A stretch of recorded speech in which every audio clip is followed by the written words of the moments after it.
a few favorites in the lineup, but some new things too. You've had the Burgáns Albariño, and that's such a great example.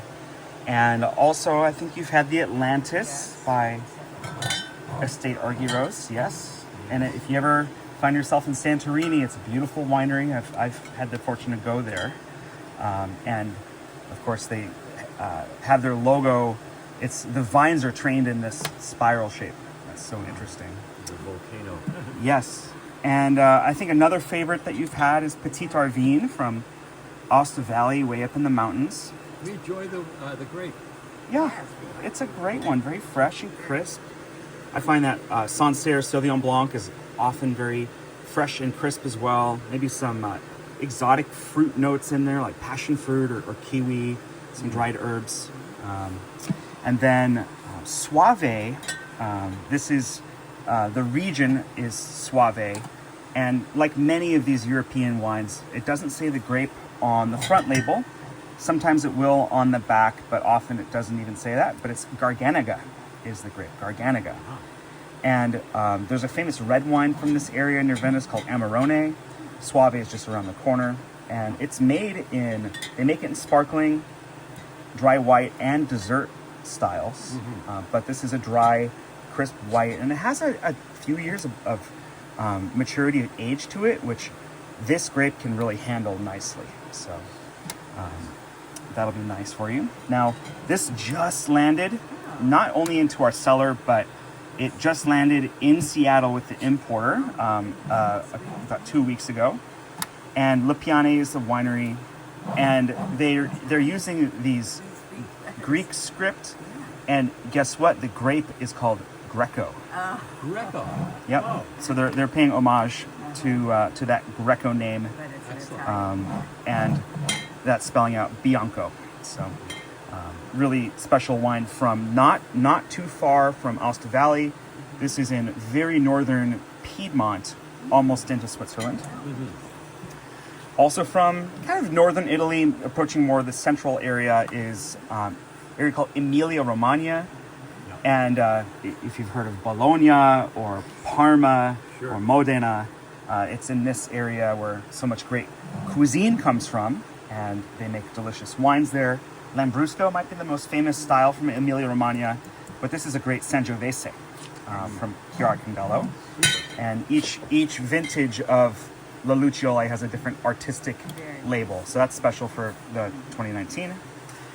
Going all the way to the other end of Italy, in Sicily, this is Occhipinti, the grape Frappato. Now this is much like Sangiovese and Pinot Noir, a grape that's on the lighter end of the color spectrum, but it has tons of flavor and picks up some of the volcanic personality of the island. As with all of these wax-capped wines, you can just go straight into it with your corkscrew, and the cork will come right through the wax. You don't have to do any surgery there. And this vintage 2023 is their 20th release of their Frappato wine. So a bit of a special label on that. A couple of French wines are next. Chateau Moulin Pey-Labrie, we're in Bordeaux. And nice maturity on this, 2010, from what's called the right bank of Bordeaux. It's where a lot of the Merlot and Cabernet Franc based wines come from. And 2010, along with 2009, was just a really great vintage for aging. So this should be in a perfect spot to enjoy for the holiday season. And in comparison to something like Pomerol or Saint Emilion, just going to be a little bit softer and rounder, really easy drinking. Pinot Noir here from Burgundy. So, yeah, Chassagne-Montrachet. That's a wonderful label. That's a beautiful classic label from Domaine Blain-Gagnard. We typically see Chassagne-Montrachet wines in the white style, but this is a red. And there's also reds made in Pouligny-Montrachet and Meursault. And Blain-Gagnard does excellent versions of both. So this will be delightful. Same grape, sort of, but German version, Spätburgunder. So a lot of the German grapes will have Burgunder in the name, like Weissburgunder or Grauburgunder. Spätburgunder means late Burgundy, and that's because Pinot Noir ripens a little bit later, and Trocken means it's a dry wine, so not a sweet wine. Usually Pinot Noirs are dry. Rheingau is the region, and then Prins is the winery. So is it close by the other the French winery? Or I would say that it's directly north. north of it? So you go north about 4 hours, and the reason that it's north, but they're able to do Spätburgunder, is it's inland, kind of a continental climate, and actually the river helps to reflect light and heat into the vineyards. So that in Germany, the rivers are very important so that they can get the grapes ripe, and they use the river almost like if you ever are in California tanning and you have one of those reflectors, it's sort of like that. Sure.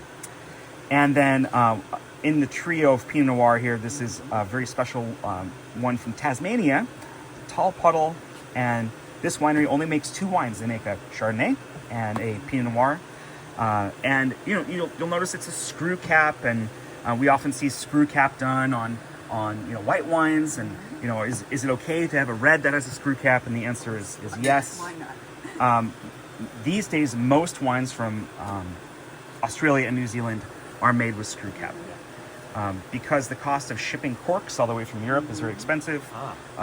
They've decided they can, instead of spending money on corks and charging you more for the wine, they can offer delicious wines under screw cap. And these are now designed so that they mimic the sort of minute airflow of a cork in the screw cap. So it's designed with that same technology. How do you select Australian and wines, Tasmanian Australian wines? Yeah, it's a really exciting area of the world to explore because they're not as famous as many of these great European wines. I've been to Tasmania, so that helped with my education. But one of the best ways I do is look at wine lists from restaurants around the country and to see what wines they're pouring, maybe in New York or Chicago, and Tall Puddle's often at the top of those lists. There you go. Very observant.